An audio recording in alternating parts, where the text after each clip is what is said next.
ঢাকার একটি বড় কোম্পানি, বাংলাদেশের সবচেয়ে বড় শিল্প প্রতিষ্ঠান বললে ভুল হয়তো হবে না, অন্তত এটুকু বলা যায় যে প্রথম ৩-৪টি বড় প্রতিষ্ঠানের একটি। এরকম একটা প্রতিষ্ঠানের একজন কর্মকর্তা বছর ২-৩ আগে আমার সাথে হঠাৎ দেখা। তিনি আমাকে দেখে বেশ আবেগ আপ্লুত হলেন এবং অনেকটা জড়িয়ে ধরলেন এবং বললেন, ভাই, আপনার একটি আলোচনা থেকে আমার জীবনের ভিতরে এমন এক পরিবর্তন আসছে যেটা অকল্পনীয়, অভাবনীয়। তো আমি একটু কৌতূহল হয়ে জানতে চাইলাম কোনটা সেটা। তখন তিনি বললেন, ভাই, আমার জীবনে এমন একটা রোগ হয়েছে, যেই রোগ ট্রিটমেন্ট করার জন্য দেশে বিদেশে বিভিন্ন জায়গায় গিয়েছি, কোনো চিকিৎসা এর আমি পাই নাই। শেষ পর্যন্ত আশাহত হয়ে চাকরি ছেড়ে দিয়ে, শহর ছেড়ে দিয়ে গ্রামে গিয়ে বসবাস করা শুরু করছি এবং মৃত্যুর জন্য অপেক্ষা করছি।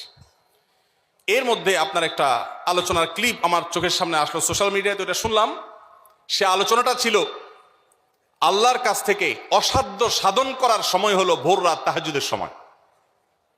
আমি এই আলোচনা পুরোটা শোনার পর ওই রাতেই আমি ঘুম থেকে উঠে ভোর রাতে তাহাজ্জুদ পড়ে আল্লাহর কাছে বুক ভাসিয়ে মন ভরে কাঁদলাম, দোয়া করলাম।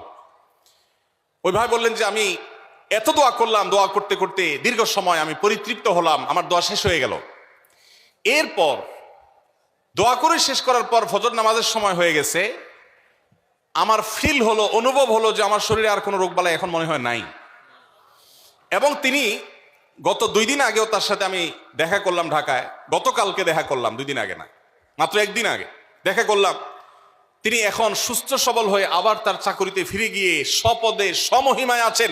তিনি এক সহকর্মীকে ডেকে আমার সামনে বলছেন, এই তোমরা বলো তো, আমি আগে শারীরিকভাবে বেশি ফিট ছিলাম নাকি এখন বেশি ফিট? তখন তার সহকর্মী আমার সামনে বলছে, স্যার, আপনি আগে অনেক বেশি রাগারাগি করতেন, আপনি হট মেজাজি ছিলেন, অনেক বেশি অসুস্থ হয়ে যেতেন কিছু হলেই, কিন্তু এখন আপনি সে দোয়া এত গুরুত্বপূর্ণ যে এই এক দোয়া আমার জীবনকে আমূল পরিবর্তন করে। ইসলামিক ভিডিও পেতে চ্যানেলটি সাবস্ক্রাইব করে পাশে থাকা বেল আইকনটি অন করে দিন। ইসলামকে জানুন, ইসলামের সাথেই থাকুন।